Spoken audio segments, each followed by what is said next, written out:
Hello friends, मैं जनक अमीन आपका स्वागत करता हूं आपके अपने यूट्यूब चैनल लर्निंग अड्डा पे। आज हम लोग देखने वाले 2019 के आईबीपीएस पीओ प्रीलिम्स के क्वेश्चंस।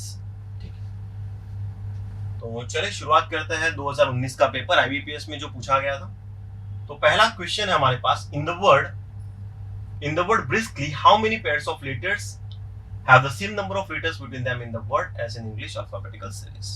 तो देखिए, ये पूरा वर्ड हमें पढ़ने की, ये पूरा सेंटेंस हमें पढ़ने की बिल्कुल जरूरत नहीं है। नॉर्मल केस में क्या होता है कि जब भी इस टाइप का क्वेश्चन आए, जिन्होंने पहले प्रैक्टिस कर रखी है वो समझ जाएंगे कि इसमें पूरा पढ़ने की जरूरत नहीं है। आपको क्या करना है कि एक वर्ड दिया गया ब्रिस्कली, बस, और पेयर्स पढ़ लिया, इतना पढ़ लो, क्वेश्चंस कर लो, इससे ज्यादा कुछ पढ़ने की जरूरत नहीं होती। तो चलिए देख लेते हैं क्या करना है इसमें। एक वर्ड दिया है ब्रिस्कली, और आप लोग जानते होंगे कि एबीसीडी गिनना, हाँ, कुछ नहीं करना है यहाँ पे। तो चेक करते हैं। चलो बी के बाद क्या आना चाहिए? यहाँ पे सी आना चाहिए, नहीं है। यहाँ पे डी आना चाहिए, नहीं है। ई एफ जी एच, कुछ भी नहीं।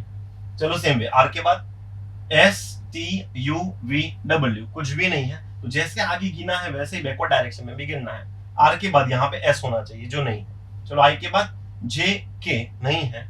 आई के बाद जे के है, एल है, एम नहीं है। मतलब आई से के का एक पैर और आई से एल का दूसरा पैर, समझ रहे हो? चलो एस के बाद टी यू वी नहीं है। के से एल एक और पैर बन गया, के से एल एम, के से L M N O, L से आगे नहीं है और यहां से भी आगे नहीं है। तो कितने पैर हो गए? टोटल 3 पैर हो गए। सो आपका आंसर बन जाएगा 3 पैर, दैट इज ऑप्शन डी।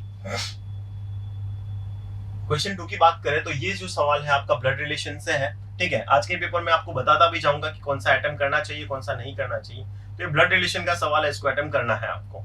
तो चले देखते हैं। यहाँ पे बोला गया है कि एक फैमिली में 7 मेंबर्स हैं। अब बोला है Q is the daughter of P, Q is the daughter of P, P की डॉटर क्यू है। डॉटर है तो माइनस करेंगे, है ना। फीमेल है तो माइनस करना है, मेल है तो प्लस करना है। ये चीज मैंने ऑलरेडी आपको सिखा रखी है। चलो अब देखते हैं।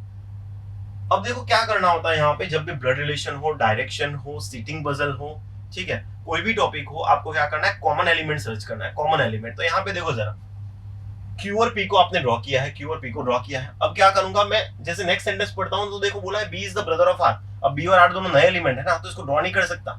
तो क्या करूंगा? यहाँ पे सिर्फ कॉमन एलिमेंट सर्च करूंगा, यानी पी और क्यू को मैं सर्च करने बैठूंगा यहाँ पे कि पी और क्यू है कहाँ पे। तो देखो ये रहा, B is the uncle of Q, B uncle है क्यू के। अब क्यू के अंकल भी है, तो अब ये नहीं पता ना पैटर्नल अंकल है या मैटरनल अंकल है, पर जो भी हो, चाहे देखो क्यू इसकी मदर है तो मदर के भाई, यानी कि यहाँ पे भी होंगे मदर के भाई, यानी, ठीक है ना। और अगर ये फादर है तो फादर के भाई तब भी यहीं पे होने वाले, उनके बगल में। तो यही बोला है B is the uncle of Q. आगे दिया है D is the father of B, B के फादर डी है, ठीक है। B is married with A, B की शादी हुई है ए के साथ। भाई बी की शादी हुई है ए के साथ, मतलब ऐसे कर लो, बी इज मैरिड विथ ए। अब यहाँ पे क्या बोला था? क्यू के अंकल भी है, अंकल भी है यानी बी मेल है, तो बी मेल है इसलिए बी में प्लस कर दिया। बी मेल है तो ए क्या हो जाएगी? उसकी वाइफ यानी फीमेल हो जाएगी, माइनस कर लेंगे यहाँ पे। अब बोला है G is the mother in law of A, A की मदर इन लॉ जी है, मदर इन लॉ यानी सास हो गई। तो देखो ए के ससुर डी है तो उनकी वाइफ हो जाएगी जी, तो G is the mother in law of A, ठीक है। कॉमन एलिमेंट ही देख रहे हैं। अब देखो आगे क्या दिया, B is the mother of R, sorry B is the brother of R, B brother है आर का। भाई अगर बी ब्रदर है आर का तो बी के बगल में यहाँ पे आर आएगा, B is the brother of R, तो बी के बगल में यहाँ पे आर आएगा। तो चले यहाँ पे आर लिखते हैं कि B is the brother of R, R का ब्रदर है बी। यहाँ पे आर का भाई बी है तो आर का जेंडर नहीं पता चल रहा, आर मेल भी हो सकता है, फीमेल भी हो सकती है। अब देखो टोटल कितने मेंबर्स दिए थे? 7 मेंबर्स, और वो भी क्या बोला था? एक ही फैमिली। मतलब क्या होगा? देखो आप देख सकते हो, ये 4, ये 4, 5, 6, 7 ड्रॉ कर लिए। अब सेम फैमिली के मेंबर है, दैट मींस क्या करना पड़ेगा? इनको मैरिड कपल बनाना पड़ेगा, तभी क्या है कि डायग्राम पॉसिबल हो पाए, ठीक है, तभी सेम फैमिली बन पाएगी।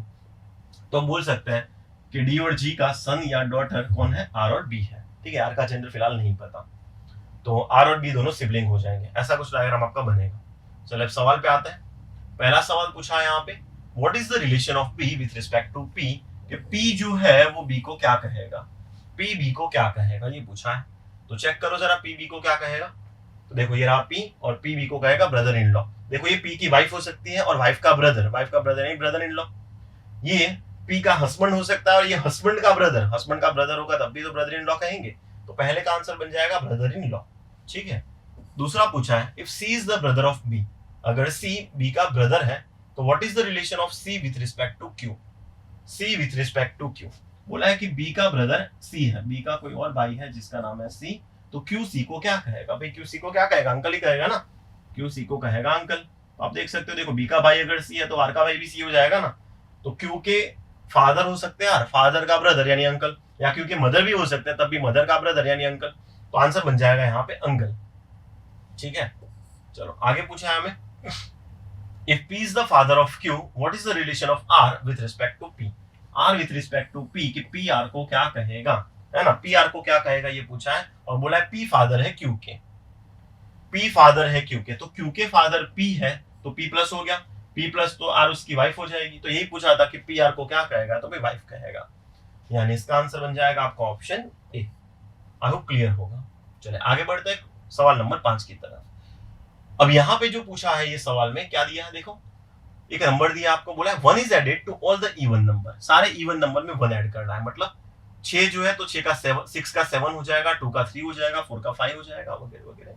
1 is subtracted from all odd the number, odd number में -1 करने को बोला है, मतलब 7 का 6, 3 का 2 वगैरह वगैरह। तो बोला है what is the sum of the digit which is 5th from the left and 4th from the right hand. देखो सब में ऐड और सब्सट्रैक्ट करने मत बैठो, डायरेक्ट टारगेट पे फोकस करो। टारगेट क्या दिया है, 5th फ्रॉम द लेफ्ट, चलो लेफ्ट साइड से पांचवा कौन सा है, तो देखो 1 2 3 4 एंड 5, लेफ्ट साइड से पांचवा है 3, and 4th from the right, 4th from the right कौन सा है देख लो भाई, 4th फ्रॉम द राइट है 9। अब इनका क्या करने को बोला है भाई, व्हाट इज द सम, इनका सम करने को बोला है। एक और चीज दिया था क्या, इवन नंबर है तो क्या करना है, 1 ऐड करना है। चलो क्या कोई इवन नंबर है, नहीं है, दोनों ही ऑड है, और ऑड है तो क्या करना है, 1 सब्सट्रैक्ट करना है। तो ऑड में 1 सब्सट्रैक्ट करो, चलो 3 में 1 कम करो तो हो जाएगा 2, 9 में 1 कम करोगे तो हो जाएगा 8, और इन दोनों का सम करने को बोला है, इन दोनों का सम करोगे तो आपका आंसर मिल जाएगा 10, ऑप्शन डी। ठीक है ना, तो ऑड नंबर में -1 करना था, लेफ्ट साइड से पांचवा और राइट साइड से चौथा, उनमें -1 करके सम करके आंसर देना था। चलिए आगे बढ़ते हैं क्वेश्चन 6 की तरफ। अब ये जो सवाल है वो सवाल है आपका मंथ वाली पजल से, है ना, टाइम बेस्ड पजल का सवाल है। नॉर्मल केस में एग्जाम में सेटिंग और पजल को स्किप किया जाता है स्टार्टिंग में, उनको लास्ट में अटेम्प्ट करने के लिए रखो, चाहे कितना भी इजी क्वेश्चन क्यों ना दिख रहा हो, उसको स्किप करेंगे स्टार्टिंग में। ठीक है, क्योंकि देखो inequality, direction, blood relation, syllogism, ये कुछ ऐसे टॉपिक है जो आप चंद सेकंडों में कर सकते हो। ठीक है, तो बहुत कम टाइम के अंदर उन क्वेश्चन को सॉल्व कर सकते हो, तो कम टाइम में ज्यादा अटेम्प्ट हो वो वाले क्वेश्चन पहले अटेम्प्ट करने हैं। सिटिंग पजल थोड़ा सा टाइम टेकिंग होता है कंपैरेटिवली, तो इसको लास्ट में अटेम्प्ट करना है हमेशा। तो चलिए फिलहाल तो इसको देखते हैं, एग्जाम में इसको स्किप कर लेना है स्टार्टिंग में। तो अभी आपको कुछ मंथ दे रखे हैं, जनवरी, मार्च, अप्रैल,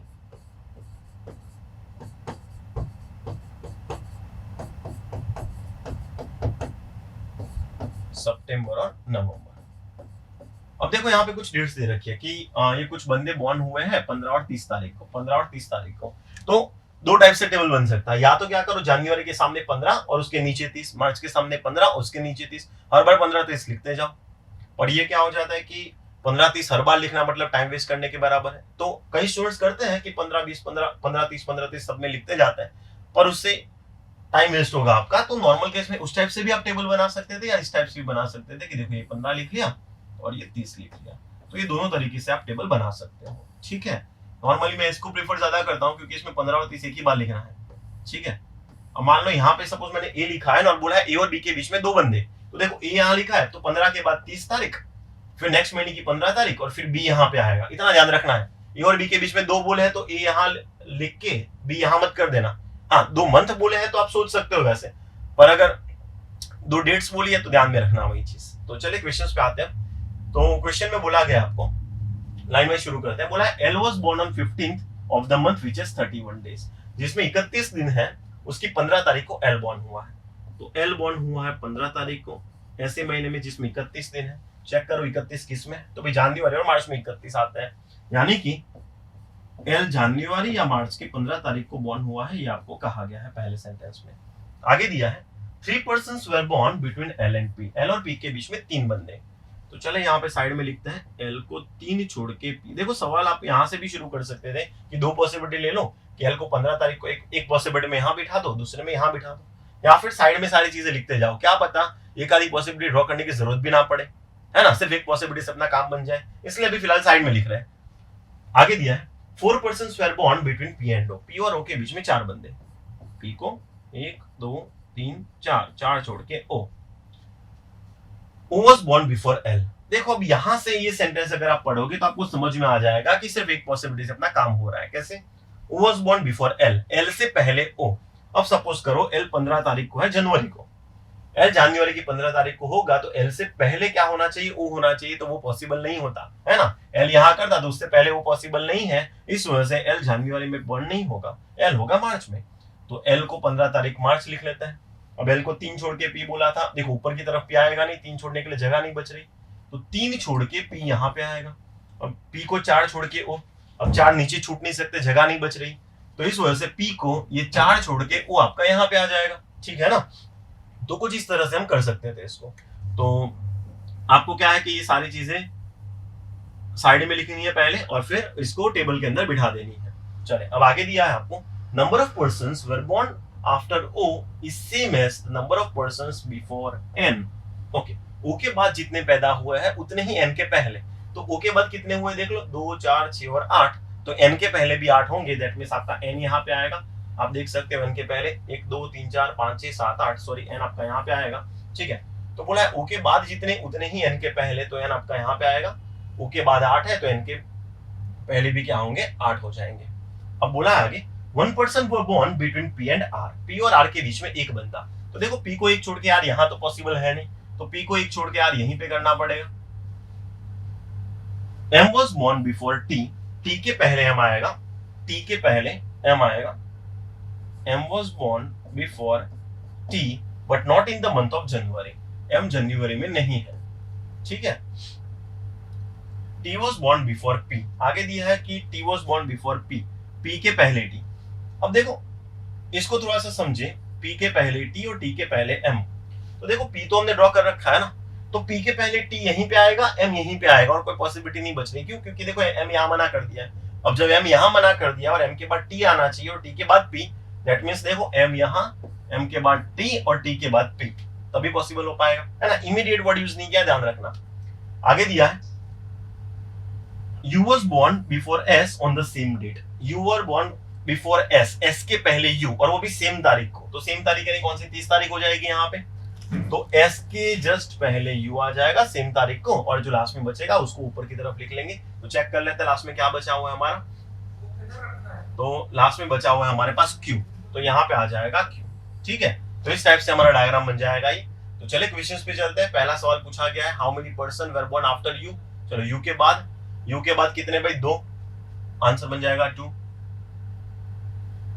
ठीक है, अब देखो ये क्वेश्चन भी पूरा नहीं पढ़ना, सिंपल इतना पढ़ लो, 4 of the following are alike, 4 alike है, मतलब ऑड वन आउट फाइंड करना है। ऑप्शन चेक करते हैं, QLRPOS, QLRPOS।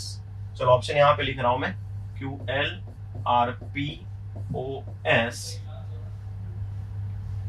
PNMO, PN और MO, PNMO। चलो सर्च करते हैं कौन सा आंसर होगा यहाँ पे। देखो QL, तो QL, ठीक है, दोनों 15 तारीख को ऊपर नीचे। RP फिर भी 15 तारीख को है ऊपर नीचे। OS 30 तारीख को है लेकिन दूर दूर है। PN 15 तारीख को ऊपर नीचे। MO 30 तारीख को ऊपर नीचे। ठीक है, 30 तारीख को ऊपर नीचे। तो इस हिसाब से आपका आंसर क्या बन जाएगा? आंसर बन जाएगा OS, आंसर बन जाएगा आपका OS, है ना, क्योंकि सब ऊपर नीचे है एक को छोड़ के, तो आपका आंसर यहाँ पे हो जाएगा OS। ठीक है, आई होप क्लियर होगा ये। चले आगे बढ़ते हैं नेक्स्ट सवाल की तरफ। क्या पूछा है? How many persons were born between T and N, T और N के बीच में कितने?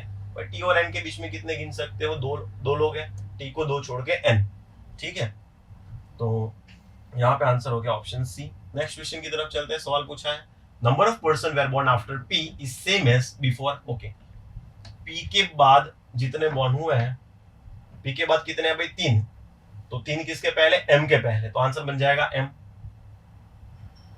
ठीक है, और लास्ट सवाल है, which of the following is odd one? QLRPS, option है QLRPS, QLRPS। देखो QLRP, ये सब क्या है? 15 तारीख को है, S को छोड़ के, तो आंसर बन जाएगा S। ठीक है, चलिए नेक्स्ट क्वेश्चन की तरफ चलते हैं। अब ये जो सवाल है वो है आपका सिटिंग अरेंजमेंट का, स्क्वायर टेबल का सवाल। तो नॉर्मल केस में इसको भी स्किप करना है एग्जाम में स्टार्टिंग में, लेकिन अभी फिलहाल इसको करेंगे। ठीक है, तो चले देखते हैं इसको। आपको एक स्क्वायर टेबल दिया है और क्या क्या इंफॉर्मेशन दिया है एक बार पढ़ लेते हैं। देखो, जो कॉर्नर पे बैठे हैं वो आउटसाइड बैठ रहे हैं। ठीक है, कॉर्नर पे जो बैठे हैं उनका फेस आउटसाइड है, तो कॉर्नर वाले outside and the one who seat at the middle faces towards the centre. Middle में जो बैठे हैं वो अंदर की तरफ देख रहे हैं। तो देखो ऐसे आपका डायग्राम बन जाएगा। ठीक है, चलिए शुरुआत करते हैं सवाल से। बोला है F seats at the middle of the side of the table. F middle side में बैठा है कोई भी टेबल के, तो मिडल साइड मतलब ये चारों में से कोई भी एक, जहां मन करे बिठा दो। सपोज मेरा यहां मन किया तो यहां बिठा दिया। ठीक है, आगे दिया है 2 person between F and D। F और E के बीच में 2 बंदे। भाई F और E के बीच में 2 बंदे बोला है, तो F को 2 छोड़ के E यहाँ पे होगा, या फिर 2 छोड़ के E यहाँ पे होगा। तो यहाँ से हो रही है हमारे पास 2 पॉसिबिलिटी। तो हमारे पास ये चीज है कि या तो दोनों पॉसिबिलिटी इसी के अंदर ड्रॉ कर लो, है ना, दोनों पॉसिबिलिटी इसी के अंदर ड्रॉ कर लो और फिर क्वेश्चन को कंप्लीट करो। देखो क्वेश्चन छोटा है, दोनों पॉसिबिलिटी इसी के अंदर ड्रॉ करूंगा तो आराम से बन जाएगा। लेकिन जो कैंडिडेट नए हैं, जिन्होंने ज्यादा प्रैक्टिस नहीं किया है, तो उनको क्या करना पड़ेगा, उनको स्टार्टिंग में 2 डायग्राम के साथ प्रैक्टिस करना है।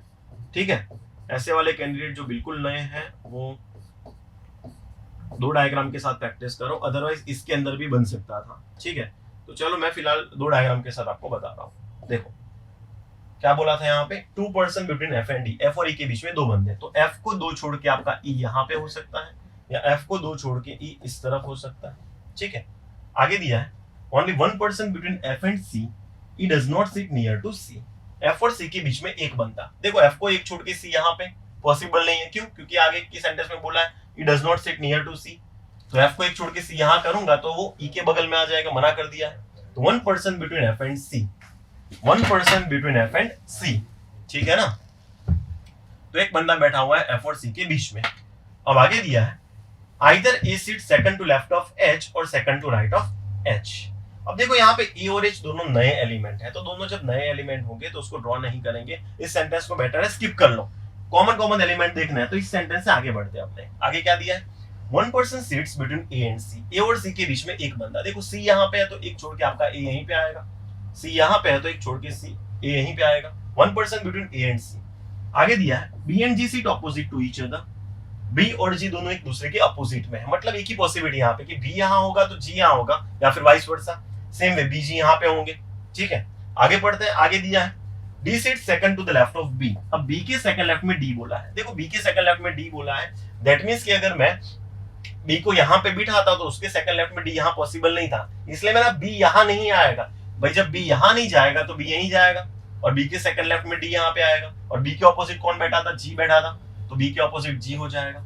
ठीक है ना, चलो B अगर यहाँ पे बिठाता तो उसके सेकंड लेफ्ट में D आना चाहिए, पॉसिबल नहीं था, इसलिए B यहाँ नहीं होगा तो B यहाँ होगा। B के सेकंड लेफ्ट में यहाँ पे D जाएगा और B के ऑपोजिट G जाएगा। जो लास्ट में बच गया उसको लिख लेंगे, दैट इज H बचा है तो H को लिख लिया। ठीक है, अब लास्ट सेंटेंस दिया है G does not sit next to F। G F के बगल में नहीं है, F के बगल में G नहीं है, दैट मींस ये पॉसिबिलिटी हमारा गलत हो गया, क्योंकि F और G इसमें आजू बाजू में, और ये पॉसिबिलिटी हमारा सही जा रहा है। ठीक है, तो इस टाइप से आपका डायग्राम बन जाएगा। चले तो इसके क्वेश्चंस पे आते हैं। मेरे हिसाब से अब ये जो सवाल है वो आप लोग कर लोगे, फिर भी एक बार बता देता हूँ। तो बोला है देखो 4 अलाइक है, आपको क्या समझाया था, जब अलाइक बोले तो बाकी की सारा पूरा सेंटेंस पढ़ने मत बैठो, ऑड वन आउट फाइंड करना है। ऑप्शन है EGD H और B, EGD H और B, EGD H अकेला जो है वो मिडल में बैठा है, बाकी सब कॉर्नर पे है, तो आंसर बन जाएगा H। ठीक है ना, आगे बोला है who among the following sits third to right of D। D के थर्ड राइट में, यस, D के थर्ड राइट में कौन बैठा है, H बैठा है, फर्स्ट सेकंड एंड थर्ड।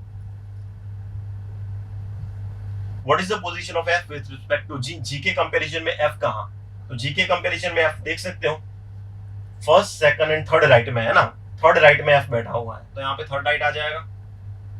ठीक है, आगे बढ़ते हैं। नेक्स्ट क्वेश्चन बोला है how many person between D and F when counted to the right of D। D के राइट साइड से काउंट करना है, तो D और F के बीच में कितने, तो चले D के राइट साइड से काउंट करते हैं, तो D और F के बीच में कितने, भाई कोई भी नहीं है, 0 आएगा यहाँ पे आंसर, नन आएगा। ठीक है, who among the following faces C, C के ऑपोजिट फेसेस पूछा है, मतलब कि सी के ऑपोजिट पूछा है, तो सी के ऑपोजिट कौन है, एच है, तो यहाँ पे आंसर बन जाएगा एच। ठीक है, आगे बढ़ते हैं क्वेश्चन 16 से। देखें अब ये जो सवाल है हमारे पास, ये जो सवाल है वो क्या है, इनइक्वालिटी का है। ठीक है, तो इनइक्वालिटी क्वेश्चन सबसे पहले अटेम्प्ट किए जाते हैं एग्जाम में, ये बहुत जल्दी हो जाते हैं क्वेश्चंस। ठीक है, कंपैरेटिवली बहुत कम टाइम लेगा और ये सवाल जल्दी हो जाएंगे। तो इनइक्वालिटी को देखते हैं क्या बोला गया यहाँ पे, पहला जी से जेड जाना है, पहले में बोला है जी से जेड जाना है, तो देखो जी से जेड कैसे चल सकता है, तो जी से सी चलोगे और सी से जेड चलोगे, अब जी से सी गेट खुला था, सी से जेड में गेट खुला, तो आंसर वही हो जाएगा। ठीक है, दूसरा जे से एक्स चलना है, अब जे से एक्स कैसे जाओगे, सेम वे कॉमन एलिमेंट, जे से सी जाओगे, देख सकते हो ये सब जगह जा सकते हैं, गेट खुला है, और सी से एक्स भी जा सकते हो, गेट खुला है, मतलब दूसरा भी सही हो जाएगा। आंसर बन जाएगा both conclusion 1 and 2 follow, option E हो जाएगा। आगे बढ़ते हैं नेक्स्ट सवाल की तरफ। तो बोला गया है यहाँ पे Q से T चलना है आपको, Q से T चलना है, तो देखो Q से T और इक्वल टू साथ नहीं छोड़ना चाहिए क्योंकि ग्रेटर इक्वल दिया है, तो Q से T चलना है और इक्वल टू साथ नहीं छोड़ना चाहिए, तो देखो इक्वल टू ने साथ नहीं छोड़ा कहीं पे भी, लेकिन यहाँ पे साइन अपोजिट हो गया, गेट बंद हो चुका है, तो आंसर बन गया कांट डिटरमाइन, गलत कर लेंगे इसको। सेम वे I से R चलना है और इक्वल टू साथ नहीं छोड़ना चाहिए, देखो I से R जा रहे हैं, यहाँ पे साथ नहीं छोड़ा और साथ छोड़ दिया मतलब गलत हो गया, तो यहाँ पे दोनों ही गलत है, आंसर बन जाएगा neither 1 nor 2 follow, option D हो जाएगा। ठीक है, नेक्स्ट क्वेश्चन पे चलते हैं। बोला यहाँ पे सी से ए चलना है, देखो अब सी से ए कैसे जाओगे, सी से डी जाओगे, देखो जा सकते हो, और डी से ए जाओगे वो भी जा सकते हो, गेट खुला है, तो आंसर हो जाएगा सही। सी से जी चलना है, अब दूसरे में बोला है सी से जी चलना है, अब सी से जी जाने के लिए देखो सी से डी जाओगे और डी से जी जाओगे, सी से डी जा रहे हो गेट खुला है, और डी से जी जा रहे हो तब भी गेट खुला है, तो आंसर होना चाहिए सी इज ग्रेटर देन जी। और यहाँ पे क्या है कि देखो कंक्लूजन को अगर आप टारगेट करो तो ग्रेटर इक्वल दिया है, यहाँ पे ग्रेटर इक्वल है मतलब इक्वल टू साथ नहीं छोड़ना चाहिए था, और यहाँ पे देखो स्टार्टिंग में इक्वल टू नहीं है, मतलब आगे दिखने की जरूरत नहीं थी, इसको गलत कर देंगे, आंसर बन जाएगा only conclusion 1 follow, option A. ठीक है, नेक्स्ट और लास्ट क्वेश्चन देखते हैं इनइक्वालिटी का। तो अब देखो यहाँ पे बी से एम चलना है, भाई बी से एम गेट खुला है, आंसर सही है। जी से एम चलना है, जी से एम जा रहे हैं वो भी गेट खुला है, आंसर सही है, तो आंसर बनेगा यहाँ पे both conclusion 1 and 2 follows. Okay, तो इनइक्वालिटी को पहले अटेम्प्ट करना है, और आपने देखा होगा ये 5 सवाल करने के लिए मैक्सिमम 1 मिनट लगता है, मेरे हिसाब से 40-45 मिनट इनफ होता है इनइक्वालिटी के लिए। तो इनइक्वालिटी को ऐसा ना हो कभी भी कि आप सिटिंग अरेंजमेंट या पजल लेके बैठ गए और इनइक्वालिटी जितने इजी क्वेश्चंस आपसे अटेम्प्ट ही नहीं हो पाए, आप उसको देख ही नहीं पाए, तो इस वजह से मैंने कहा था कि सिटिंग पजल को स्टार्टिंग में क्या करना है, स्किप करना है, पहले इजी क्वेश्चंस अटेम्प्ट करने हैं।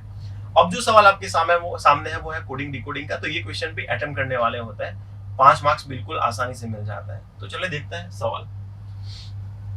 अब यहाँ पे क्या करना होता है भाई, इसको चाइनीज कोडिंग कहते हैं, कॉमन एलिमेंट देख के क्या है कि सॉल्व करना होता है। जैसे देखो मैं पहले दोनों सेंटेंस पढ़ रहा हूँ, क्या बोला गया यहाँ पे, never talk between others should be helpful. इन दोनों के बीच में कॉमन क्या दिख रहा है हमें यहाँ पे कॉमन दिख रहा है अदर्स, ठीक है ना, और यहाँ पे जो हमें कॉमन दिख रहा है वो दिख रहा है ना, यहाँ पे अदर्स कॉमन दिख रहा था और यहाँ पे जो कॉमन दिख रहा है हमें आरओ कॉमन दिख रहा है, तो अदर्स का कोड हो जाएगा आरओ।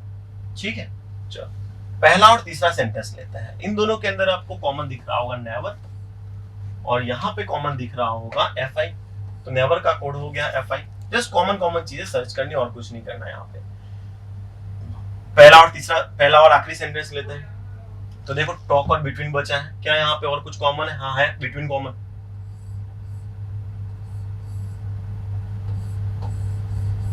यहाँ पे कॉमन कुछ दिख रहा है आपको? यस, कॉमन एंटी दिख रहा है, तो बिटवीन का कोड हो गया एंटी। ठीक है, तो ऐसे ऐसे अलग अलग डिजाइन बनानी और कुछ नहीं करना। चलो जैसे मैं पहले का दूसरे के साथ कंपेयर किया, तीसरे के साथ किया, चौथे का किया, वैसे ही मैं अब दूसरे सेंटेंस को लूंगा और बाकी सारे सेंटेंस से कंपेयर करूंगा। तो देखो दूसरा और तीसरा सेंटेंस लेते हैं। Should be helpful, be time specific. Common दिखा मुझे बी, कॉमन दिख रहा है बी, और यहाँ पे मुझे जो कॉमन दिख रहा है वो दिख रहा है ईएल, तो बी का कोड हो गया ईएल। सेम वे मैं दूसरा और चौथा सेंटेंस कंबाइन करूंगा, चेक करूंगा उनको। देखो शुड और हेल्पफुल दिया है, क्या यहाँ पे शुड हेल्पफुल कहीं पे भी है? नहीं है, मतलब कि यहाँ पे कोई भी चीज आपकी एडिशनल कॉमन नहीं है, तो दूसरे के चौथे के साथ कोई रिलेशन नहीं बन रहा। अब तीसरा और चौथा चेक करता हूँ, थर्ड एंड फोर्थ दोनों देख रहा हूँ, तो इसके अंदर मुझे कॉमन दिख रहा है स्पेसिफिक, और यहाँ पे मुझे कॉमन दिख रहा है डीजी, तो स्पेसिफिक का कोड हो गया डीजी। चल लास्ट में यहाँ पे क्या बचा है भाई, टाइम बचा है, यहाँ पे बचा है पीए, तो टाइम का कोड हो गया पीए। यहाँ बचा है टॉक, यहाँ बचा है एसएम, टॉक का कोड हो गया एसएम। यहाँ बचा है शुड हेल्पफुल, यहाँ है एसी जेक्यू। तो अगर आपको शुड का कोड पूछते हैं तो आंसर बनेगा आइदर एसी और जेक्यू। सेम वे हेल्पफुल का पूछे तब भी आइदर एसी और जेक्यू। ठीक है, सेम वे नीचे भी देखो, फोकस का कोड पूछे तो आइदर एच वाई के एस, और आर्स का पूछे तब भी आइदर एच वाई और के एस, ये अपना आंसर बनेगा। ठीक है, तो अब चलिए क्वेश्चंस पे चलते हैं इसके। तो नेवर टुगेदर का कोड पूछा है। अब देखो जरा नेवर टुगेदर का कोड फाइंड करते हैं। तो देखिए नेवर वर्ड, सबसे पहले नेवर और टुगेदर। तो यहाँ पे देखते हैं नेवर कहाँ पे, ये रहा। और नेवर का कोड हमने क्या फाइंड किया था, एफ आई किया था। अब क्या टुगेदर वर्ड यहाँ पे दिया है, नहीं दिया है। तो वर्ड अगर नया है तो उसका कोड भी नया है, उसको ऑप्शन चेक करना पड़ेगा। तो नेवर का एफ आई है, तो देखो नेवर का एफ आई है, यहाँ पे एफ आई दिया नहीं मतलब ये गलत, यहाँ एफ आई दिया नहीं है मतलब ये गलत, ये दोनों गलत हो गए। अब देखो एफ आई ये दो जगह पे है। अब दूसरा है आरओ है और यूआई है। अब इन दोनों में चेक करोगे कि टुगेदर का कोड क्या हो सकता है। अब टुगेदर वर्ड नया तो उसका कोड नया होना चाहिए, और हमने देखा था कि आरओ ऑलरेडी कोड किया हुआ है आरओ को किसी के साथ। देखो आरओ को किसके साथ कोड किया हुआ है, अदर्स के साथ। तो आरओ का कोड अदर्स है, इस वजह से आरओ आंसर नहीं हो सकता, क्योंकि वो तो अदर का कोड है। तो ये किसका होता, अदर नेवर का कोड हो जाता ये, है ना, इसलिए ये भी नहीं बनेगा। तो फाइनली हमारा आंसर बन जाएगा एफ आई यूआई, है ना। टुगेदर वर्ड नया है तो उसका कोड भी नया होना चाहिए, तो यूआई नया कोड है, इसलिए आंसर हो जाएगा ऑप्शन सी। नेक्स्ट बात करते हैं तो स्पेसिफिक का। चलो अदर्स का कोड पूछा है तो अदर का अभी जस्ट फाइंड किया हमने आरओ। स्पेसिफिक का पूछा है, यस स्पेसिफिक, तो यहां पे सर्च करते हैं, ये रहा स्पेसिफिक। स्पेसिफिक मतलब डीजी, ठीक है ना। चलो आगे बढ़ते हैं। ईएल का कोड पूछा है, यस ईएल, ये रहा ईएल। ईएल का है बी। फोकस रियल का कोड पूछा है। अब फोकस और रियल का कोड पूछा है तो चेक करो जरा फोकस। तो फोकस का कोड क्या हो सकता था, आइदर एच वाई के एस, है ना, क्योंकि देखो फोकस और आवर्स दो चीज कॉमन थी, और मतलब दो चीज बची थी, यहाँ पे भी दो चीज बची है। मतलब फोकस का या तो एच वाई भी हो सकता है या तो के एस भी हो सकता है। तो फोकस का आइदर एच वाई और के एस होता है ना, फोकस का आइदर एच वाई और के एस होता। तो ऑप्शन से चेक करते हैं कि कौन सा ऑप्शन हम कैंसिल आउट कर सकते हैं। तो देखो के एस है, एच वाई है, एच वाई है, ठीक है, एनटीएमई है, मतलब ये ऑप्शन कैंसिल हो सकता है, बाकी तो तीनों बच रहे हैं। अब आरओ यानी अदर्स था, इसका कोड अदर्स था, आपको याद होगा, है ना, तो ये तो बनेगा नहीं, है ना, क्योंकि ये रियल का कोड नहीं हो सकता। वर्ड नया है तो उसका कोड नया होना चाहिए। तो देखो जेडी भी नया नया कोड है और टीआर भी नया कोड है, मतलब ये भी आंसर होगा, ये भी आंसर होगा, दोनों में से कोई भी हो सकता है। इस वजह से अपना आंसर बन जाएगा option D, that is either और। ठीक है, चल तो आई होप समझ में आ चुका हो कोडिंग डिकोडिंग। तो कोडिंग डिकोडिंग अटेम्प्ट करने वाली चीज होती है, स्टार्टिंग में थोड़ा सा टाइम टेकिंग होती है, बट फिर भी 5 में से 5 मार्क्स आपको आराम से देगा ये। इसके बाद ये जो सवाल है ये है आपका फिर से सिटिंग अरेंजमेंट का। इस क्वेश्चन को अगर आप देखोगे तो देखो एज वाला क्वेश्चन दिया है, तो इस क्वेश्चन को तो सबसे लास्ट में करना है। देखो सबसे पहले मिसलेनियस क्वेश्चन करोगे, सिटिंग पजल को छोड़ के सारे क्वेश्चंस। उसके बाद जो सिटिंग पजल आपने 3 या 4 जो भी पूछे गए वो आपने छोड़ रखे हैं अगर, तो उनको लास्ट में अटेम्प्ट करना है। अब लास्ट में अगर अटेम्प्ट कर रहे हो तो उसमें भी तो सर्च करना पड़ेगा कौन सा इजी कौन सा डिफिकल्ट, मतलब किसको पहले लो किसको लास्ट में लो। तो अभी जो हमने सवाल किए, जो मंथ वाला सवाल था जो जल्दी हो जाना था, रेक्टेंगुलर टेबल वाला देखा वो भी बिल्कुल जल्दी हो जाना था, ये सवाल देख के लग रहा है थोड़ा सा टाइम टेकिंग है, तो इसको सबसे लास्ट में करना है सिटिंग पजल में भी, ठीक है ना। फिलहाल इसको देखते हैं। तो बोला है 6 persons are sitting in a row. Okay, ये सवाल भी रो वाला है और 6 ही बंदे हैं, तो ये क्वेश्चन भी कर लेना है। हाँ, ये क्वेश्चन भी सबसे लास्ट में करने वाला नहीं है, इसको भी आप अटेम्प्ट कर सकते हो क्योंकि 6 ही बंदे दिए हैं। तो चलो 6 बंदे दिए हैं, बोला है 6 बंदे एक रो में बैठे हैं और सबका फेस नॉर्थ में है। अब बोला है C sits third from one of the end, कोई भी एक एंड से सी थर्ड पे है। तो देखो जरा फर्स्ट सेकंड थर्ड, ये मान लो लेफ्ट एंड से सी थर्ड पे है। दूसरा एक डायग्राम ले लेते हैं जिसमें बोला है कि सी राइट एंड से थर्ड पे है। देखो नॉर्मल केस में आपको 2 पॉसिबिलिटी अगर दे रखा है तो दोनों ही बनाना है। कोई भी एक एंड से थर्ड बोला है ना, तो लेफ्ट एंड से भी थर्ड पे बनाओगे, राइट से भी थर्ड पे बनाओगे। कभी भी कोई कैंडिडेट ये नहीं करेगा कि सिर्फ लेफ्ट से थर्ड पे बना के छोड़ दिया या सिर्फ राइट से थर्ड पे बना के छोड़ दिया। क्या पता आपने जो पॉसिबिलिटी लिया है वो गलत हो, ठीक है ना। तो फिर पूरा क्वेश्चन पढ़ना पड़ेगा और फिर ड्रॉ करना पड़ेगा, it will consume lot of time. तो बेटर है कि 2 पॉसिबिलिटी अगर दिया है तो दोनों ही आपको बनाना है स्टार्टिंग से। अब देखो क्या दिया आगे, one who was 12 year old sit second to right of C. C के सेकंड राइट वाला 12 ईयर का है, तो ये हो गया 12 ईयर। सी के second right 12 year. Number of person sit right of one who is 12 year old is same as person sits left of D. Okay, तो 12 ईयर के राइट साइड जितने बंदे हैं, कितने हैं? एक। उतने ही बंदे डी के लेफ्ट साइड बैठेंगे, मतलब डी आपका यहाँ पे आएगा। 12 के राइट में एक भी नहीं है तो डी आपका इस कॉर्नर पे आ जाएगा। वो sit second to the right of one of the person who is 6 year old. देखो अब ये नया एलिमेंट है, तो या तो इस सेंटेंस को स्किप कर दो, पढ़ने की जरूरत नहीं है, बाद में देख लेंगे, या तो फिर इसको साइड में नीचे लिख लो। वैसे इसको स्किप ही करना चाहिए, बट फिर भी साइड में लिखना हो तो लिख सकते हैं। देखें कि ओके सेकंड राइट में जो बंदा है उसकी एज क्या है? 6 साल है। आगे दिया है 2 persons born between D and B, but D और बी के बीच में 2 बंदे। तो देखो डी को 2 छोड़ के बी यहीं पे आएगा, डी को 2 छोड़ के बी यहाँ तो पॉसिबल है नहीं क्योंकि वहां पे ऑलरेडी सी है, इसलिए ये डायग्राम गलत हो गया। ठीक है ना, तो यही पॉसिबिलिटी सही जा रही है अपनी। फिर बोला B age is twice than D, B की एज डबल है डी से, बी की एज डबल है डी से। तो देखो बी की कितनी है? 12, तो डी से डबल मतलब डी की उससे आधी होगी, तो डी की कितनी होगी? 6 हो जाएगी। अब यहाँ पे हमने लिखा था, देखो जरा क्या सेंटेंस था? O sit second to the right of 6 year, O sit second to the right of 6 year, ये हमारा सेंटेंस था।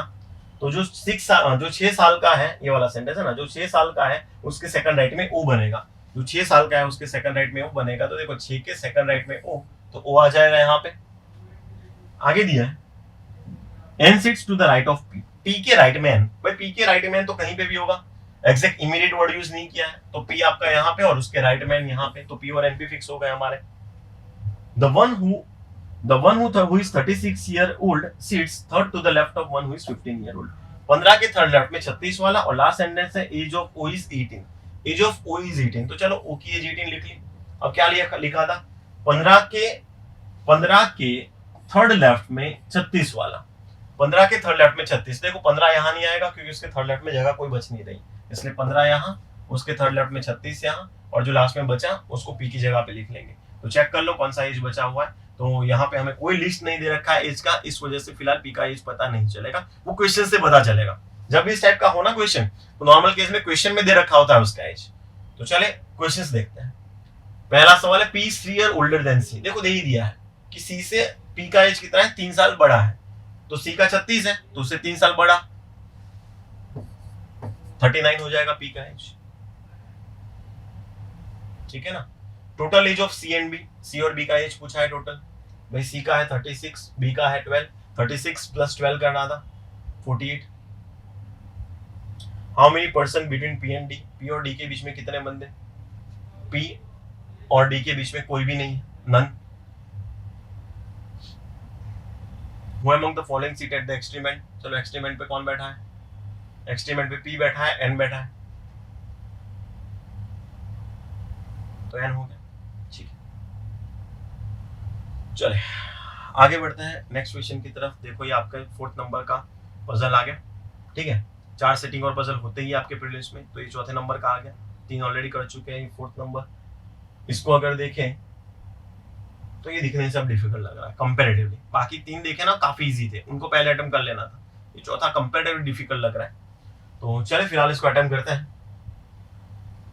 बाकी एग्जाम में सबसे लास्ट में करोगे इसको अटेम्प्ट। आपको कुछ साल दे रखे हैं, 1953, 1963, 1968,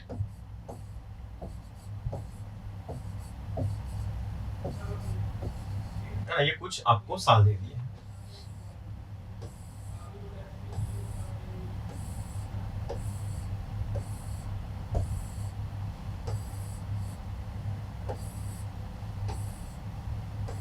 अब आगे क्या दिया? 2019 इज द बेस ईयर। ध्यान रखेंगे 2019 क्या है भाई? बेस ईयर है। 2019 बेस ईयर है, मतलब कि अगर किसी की एज फाइंड करनी है तो 2019 में से 1953 माइनस करोगे, या 2019 में से 1963 माइनस करोगे तो किस बंदे की एज आएगी। ठीक है, अब बोला है not more than 2 person were born before P. P के पहले 2 से ज्यादा बंदे बॉर्न नहीं हुए, मतलब पी कब होगा? पी के लिए कितना पॉसिबिलिटी जाएगा आपका? 3 पॉसिबिलिटी जाएगा, आप बोल सकते हो 3। देखो पी के पहले not more than 3 person were born before P, मतलब पी अगर यहाँ पे होगा तो पी के पहले कितने बंदे बॉर्न हुए? 2 हुए ना। देखो पी नीचे नहीं आ सकता क्योंकि पी यहाँ किया तो ऊपर 3 हो गए, इसलिए पी वहां पॉसिबल नहीं था। तो पी यहाँ हो सकता है, यहाँ हो सकता है, यहाँ हो सकता है। पी के लिए 3 पॉसिबिलिटी, तो तीनों मैंने अंदर लिख ली। इन तीनों में से कोई भी एक जगह पे पी आ सकता है आपका। 1 person was born between V and S, V और एस के बीच में एक बंदा। तो देखो साइड में लिख रहा है कि v को एक छोड़ के s। अब v ऊपर भी हो सकता है, नीचे भी हो सकता है, एग्जैक्टली नहीं पता कहां होगा। And none of them have even number age. अब इस सेंटेंस को जरा समझने वाली बात है। None of them have even number age, उसकी एज इवन नंबर नहीं होगी। भाई इवन नंबर एज नहीं होगी तो एज कैसी होगी? Odd number. एज होगी ऑड नंबर, तो इनकी एज ऑड नंबर में होगी। अब देखो जरा एक चीज समझा रहा हूं, ध्यान दीजिएगा। बेस ईयर दिया है 2019। अब 2019 में सपोज करो मैं 2000 माइनस कर लो, 2000 माइनस कर लो तो कितना बचा? 19 बचा। 19 मतलब इसकी एज कैसी हो गई? ऑड नंबर एज होगी। इसकी एज कैसी हो गई? ऑड नंबर एज हो गई। मतलब जब ऑड नंबर एज लाना है, जब किसी भी बंदे का ऑड नंबर एज लाना है तो नंबर कौन सा माइनस करना पड़ेगा? इवन नंबर माइनस करना पड़ेगा। इतना समझ में आया? 2019 में से 2000 माइनस किया तो 19 उस बंदे की एज हो गई। ये एज कौन सी हुई? ऑड नंबर है ना। ये नंबर जो दिख रहा है 19, वो कौन सा? ऑड नंबर ना। तो जब ऑड नंबर एज किसी की लानी है तो उसमें से कौन सा साल माइनस करना पड़ेगा? इवन नंबर का साल माइनस करना पड़ेगा। तो अब यहाँ पे देखो जरा, none of them have even number age, उनकी एज इवन नंबर नहीं है। इवन नंबर एज नहीं है मतलब ऑड नंबर एज। एज अगर ऑड नंबर है तो कौन सा नंबर माइनस करना पड़ेगा? Even number. यानी कि V और S का एज इवन नंबर एज होगा। अब इवन नंबर हमारे पास साल में कौन से दिए हैं वो लिख लेते हैं। यानी देखो 68 होगा, 76, 90 और 98। तो V और S इन चारों में से एक जगह पे आ सकता है। लेकिन मैं कहूंगा इन चारों में से नहीं, इनमें से 3 ही होंगे, एक जगह पे और नहीं आएगा। कहां नहीं आएगा? 76 में भी नहीं आएगा। V और S 76 में नहीं आएगा। क्यों नहीं आएगा? देखो जरा, 76 में अगर मैंने V लिखा तो V को एक छोड़ के S बोला है, यहाँ पे V लिखा तो एक छोड़ के S, ये हो गया ऑड नंबर। V को एक छोड़ के S यहाँ पे होगा तब भी ऑड नंबर, मतलब वहां पे पॉसिबल नहीं है। इसलिए 76 में V और S नहीं आएगा। तो V और S आएगा कहां? इन तीनों में से कोई भी 2 जगह पे। और कोई भी 2 जगह में से एक जगह ऑलरेडी फिक्स हो रखी है, कौन सी? 90 वाली। कैसे? देखो 90 में सपोज करो V आया तो एक छोड़ के S 68 में जाएगा, या एक छोड़ के S 98 में जाएगा। तभी तो, यानी V तो यहाँ पे फिक्स हो ही रहा है। कुछ भी कर लो, V तो यहाँ पे फिक्स हो ही रहा है, या S यहाँ पे फिक्स हो ही रहा है ना। तो आइदर V और S एक तो यहाँ पे फिक्स हो ही गया है। बाकी जो V और S बचा या तो 98 में होगा या तो 68 में होगा। ठीक है, तो 90 फिक्स हो गया है। आगे बढ़ते हैं। आगे बोला है there are as many person were born before U as after Q. U के पहले जितने बॉर्न हुए हैं उतने ही बंदे क्यू के बाद हुए हैं। अब थोड़ा सा अगर दिमाग लगाओगे तो पता चलेगा कि यू और क्यू यहाँ पे नहीं आ सकते। क्यों नहीं आ सकते? क्योंकि एग्जैक्टली मिडल में है। यू यहाँ किया तो 3 नीचे छूट रहे हैं, 3 ऊपर छूट रहे हैं, तो क्यू कहाँ बिठाओगे? है ना। तो बोला यू के ऊपर जितने बंदे उतने ही क्यू के नीचे, तो यू और क्यू यहाँ तो नहीं आएंगे। ठीक है, सेम वे यू और क्यू यहाँ पे भी नहीं आ सकते, क्योंकि देखो यहाँ पे तो वी और एस ऑलरेडी बैठे हुए हैं। यहाँ पे वी एस है तो यहाँ पे यू क्यू नहीं आ सकते, यू क्यू 68 में भी नहीं जाएंगे। आई होप इतना समझ में आ चुका हो। आगे दिया है difference between the age of T and S is not less than 20। T और एस के एज का डिफरेंस, टी और एस के एज का डिफरेंस नॉट लेस देन 20, 20 से कम नहीं है, मतलब 20 से ज्यादा होगा। टी और एस की एज का डिफरेंस 20 से ज्यादा होगा। ठीक है, T was born before Q. अब देखो इसको लिखते हैं, T was born before Q. Q के पहले बॉर्न हुआ है टी।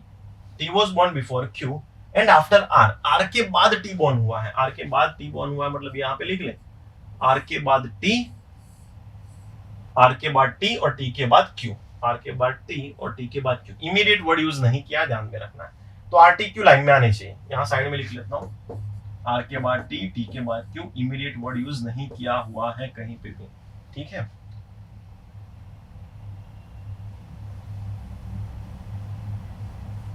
आगे दिया है कि आइदर पी और U have odd number as.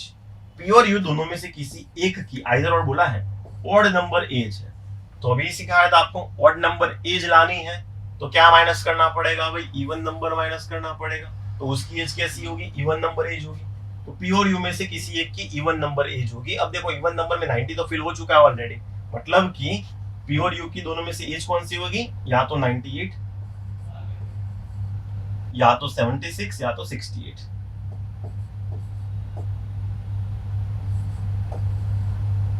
ठीक है ना। तो यहां कहीं पे क्या है कि आपका पी और यू आएगा। ठीक है, आई होप इतना समझ में आ चुका है। ठीक है, क्लियर है इतना? तो अब देखो पी और यू इन तीनों में से एक जगह पे आ सकता है, वी और एस भी इन तीनों में से एक जगह पे आ सकता है ना। वी और एस भी क्या है कि इन तीनों में से कोई एक जगह पे आ सकता है। सो एग्जैक्टली हमने जैसे लिखा था यहाँ पे कि वी और एस जो है वो आपके कहाँ नहीं आ सकते, और वी और एस जो है आपके 76 में नहीं आ सकते, ऑलरेडी हम लिख चुके हैं, 90 में ऑलरेडी फिक्स कर चुके हैं। तो इन तीनों में से कोई एक जगह ऐसी होगी 68, 90 या 98 में वी और एस आएंगे, और पी और यू इन तीनों में से कोई एक जगह पे आएंगे। अब एग्जैक्टली बाकी कोई डेटा दे नहीं रखा, दैट मींस क्या करना है, अब तुक्का लगाना है। अब यहाँ पे सीधा एजम्पशन लगाना है और सॉल्व करना है।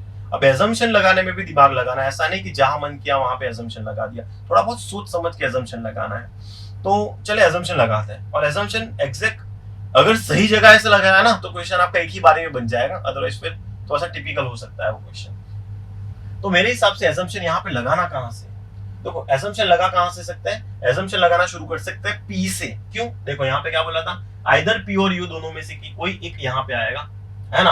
और यहाँ पे भी देखो जरा, पी के लिए हमने 3 पॉसिबिलिटी सोची थी, तो यहाँ पे जो मेन चीज कॉमन आ रही है हमारे पास वो आ रहा है देखो 68, कि पी और यू दोनों में से कोई एक यहाँ पे आ सकता है और पी 68 में आ सकता है, मतलब ये कॉमन चीज आ रही है। तो एजम्पशन यहाँ से लगाना शुरू करते हैं। वैसे तो पी के लिए 3 जगह है, पर फिर भी मैं पी को यहाँ से शुरू करना चाहूंगा, और पी को यहाँ से शुरू करने का एक और रीजन है कि वी और एस को एक छोड़ के वी और एस होगा, मतलब वी और एस को एक छोड़ के वी और एस यहाँ तो आएगा नहीं अब, तो इसलिए एक छोड़ के वी और एस यहाँ पे आएगा। तो देख सकते हो कि मेरे लिए आसान हो गया वी और एस को भी बिठाना, इस वजह से मैंने पी से शुरू किया और कुछ नहीं। तो देखो ये तो फिक्स हो गया। अब हम क्या जानते हैं, और अब हम ये जानते हैं यहाँ से कि u के ऊपर जितना है उतना ही q के नीचे। तो देखो u के ऊपर जितना उतना ही q के नीचे, तो देखो u q यहाँ तो आएगा नहीं, मतलब u और q एक तो यहाँ आ सकता है और कोई जगह बच नहीं थी, यहाँ पे ऑलरेडी हमने मना कर दिया है, यानी कि u यहाँ तो q यहाँ, या वाइस वर्सा, u यहाँ तो q यहाँ। पर मैं कहूंगा q ऊपर आएगा नहीं, q के ऊपर नहीं आएगा। अगर मैंने q को ऊपर किया तो q के ऊपर कम से कम 2 बंदे होने चाहिए ना, t और r, तो q ऊपर जा नहीं सकता। दैट मींस q आपका यहीं पे जाएगा, और u के ऊपर जितने उतने ही q के नीचे। तो देखो q के नीचे 1 है तो u के ऊपर 1 हो जाएगा। अब q के ऊपर t, t के ऊपर r, तो देखो q के ऊपर t और t के ऊपर r, ये सीक्वेंस दिया था हमें, तो ये भी फिक्स हो गया। तो देखो हमारा डायग्राम बन चुका है। अब एक सेंटेंस बाकी है, सिर्फ ये वाला। क्या बोला है, t और s के बीच में एज का डिफरेंस 20 से ज्यादा होना चाहिए, 20 से ज्यादा होना चाहिए t और s के एज का डिफरेंस। तो देखो जरा t का 76 है, अगर s यहाँ पे हुआ तो ये 90 है, 76 में से 90 निकालो जरा, 90 में से 76 निकालोगे तो भाई ये डिफरेंस तो सिर्फ 14 साल हो गया, और 20 से ज्यादा होना चाहिए, मतलब कि s आपका यहाँ पे नहीं आएगा। s जब यहाँ नहीं जाएगा तो यहाँ v फिक्स हो जाएगा, और v यहाँ फिक्स होगा तो नीचे s फिक्स हो जाएगा। तो इस टाइप का आपका डायग्राम बनेगा, r u p t v q s, ये आपका डायग्राम सही हो जाएगा। आई होप समझ में आ चुका होगा, एक अच्छे लेवल की पजल थी, तो इसको हमेशा लास्ट में अटेम्प्ट करना था। अगर किसी ने इसको पहले अटेम्प्ट कर लिया तो फिर आगे का पेपर छूट जाएगा, ये थोड़ा सा कंपैरेटिव टाइम ले लेगा, ठीक है।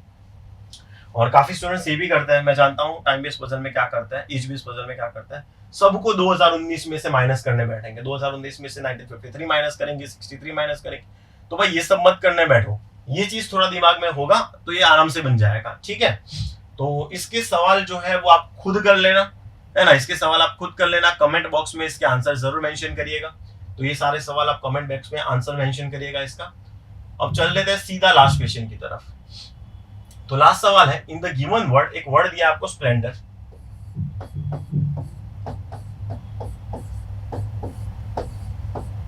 ठीक है। अब पूछा है in which consonant change to its previous letter, consonant को प्रीवियस लेटर में चेंज करना है। कॉन्सोनेंट को प्रीवियस लेटर में चेंज करना है, मतलब देखो जरा, एस के प्रीवियस क्या आता है, आर ना, तो इसको प्रीवियस लेटर मतलब -1 करना है।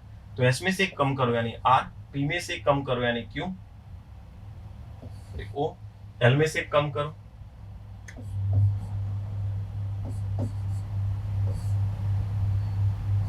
ठीक है। कॉन्सोनेंट को प्रीवियस लेटर में करना था, और फिर बोला है and the vowel change into next, vowel को नेक्स्ट लेटर में करना है। तो चलो ई के बाद, तो वैसे तो ये कुछ करने की जरूरत नहीं थी, क्योंकि मैंने क्या सिखाया था आगे वाले सवाल में, आगे जो इस टाइप के क्वेश्चंस थे उसमें क्या सवाल सिखाया था, डायरेक्ट टारगेट को फोकस करो। तो ये नॉर्मल स्टूडेंट करता है, पर हम ऐसा वैसे करते नहीं है। क्या करते हैं डायरेक्टली मैं बता रहा हूँ, थोड़ी देर में पहले क्वेश्चन पढ़ लेते हैं।